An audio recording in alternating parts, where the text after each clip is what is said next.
So what are we driving? This is a BMW X3. It's a very important model for BMW globally, a very important model for BMW South Africa because they actually built them in Pretoria for export globally, and a very significant model in terms of the segment. So hugely popular segments. So you've got Audi Q5s, Mercedes-Benz GLC, Volvo XC60s, and of course the X3.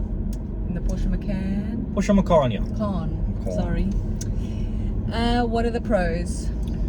Well, remember we drove that M240i the other day. Yes, the fast one. The fast one, and not that this car is as enjoyable to drive as that, but you can feel the BMW's DNA within this car, even though it's an SUV. Yeah. It feels easily the most dynamic of the rivals in this segment.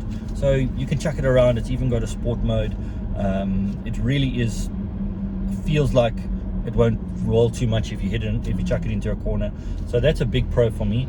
And then 70% of X3 sold in this market are the 2-liter diesel.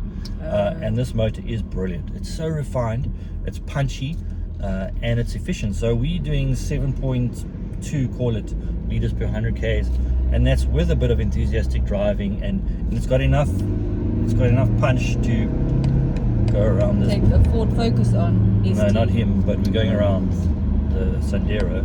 But it's really an impressive motor. Also the build quality is impressive, as you'd expect for the segment though. So yeah. it's segment, it's on par. What are the cons? Look, it's going to be a niggle, but I don't find these seats particularly comfortable, or BMW seats in general in this segment. I find them a bit narrow in terms of, it's like they've bought interiors. What are you laughing at? Does your bum My not bum fit? fits in them. I'm talking about the length of the seat, of the cushion. So I found that Mercedes-Benz also did it, is they've bought interior space by making the seats, especially the front seats, a bit narrower. So it's a niggle, but it's worth noting. You'll get over it. I'll get over it. I'll lose weight for you, my love. Not about your bum fitting, about the length. The length, yeah. And then the other slight negative about this car is because of the X3's where it fits into the life cycle of BMW products, it doesn't gain that awesome curved infotainment system that we saw in the iX, which would have been cool. But this still comes standard with this 12-inch touchscreen. Still very nice interior. Yeah, they call it Live. What do they call it? Live Cockpit Pro or something. That's standard in an X3. So it's very cool. Voice activated if you're that way inclined. Apple CarPlay, all of that jazz. Did I say that as a negative? No, that was a positive on the negative, which makes a neutral. Okay. Wow. You're awake today. What are the competitors? Audi Q5, Mercedes-Benz GLC, top spec, top of the range Tiguan, especially now that there's an R coming, and then the outlier is the Volvo XC60, which is a lot more sophisticated, or feels more sophisticated to me than this, less dynamically inclined. So I think this is a segment where people are going to stay brand loyal, so you won't get an X3 driver to test a GLC, for example, but on the outside chance you might get him into a Volvo, and you wouldn't go wrong with the Volvo brand either. So those are the rivals. And a Macan, I think a Macan's slightly smaller inside than this. Maybe a bit more expensive. Well, yeah, they start around about the same, but then they'll go, well, the top spec X3, the i40M, M40i, or whatever it's called, the 40, that'll compete with the top end Macan in terms of performance.